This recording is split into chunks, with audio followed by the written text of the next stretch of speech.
Nes todėl, kad per socialinį tinklapį, kurį naudojame kasdieną, buvo lengviau įsigilinti į įvairius dalykus. Tarkim, tą informaciją, kurią pasakome knygose, būna aprašyta labai išsamei ir ją gan sunku ir daug lėčiau perskaityti galima. O kai socialinėme tinklapyje tu pamatai konkretų faktą ir taip pat vaizdus ir tau daug lengviau viską įsiminti.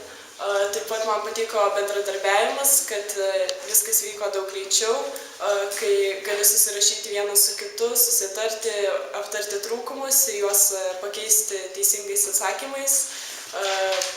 Taip galėjom dirbti daug greičiau ir nežinau, net gal naudingiau. Ar norėtum kitą kartą, pavyzdžiui, kurti puslapį apie Renesansą? Norėčiau. Kodėl? Nes buvo įdomus darbas.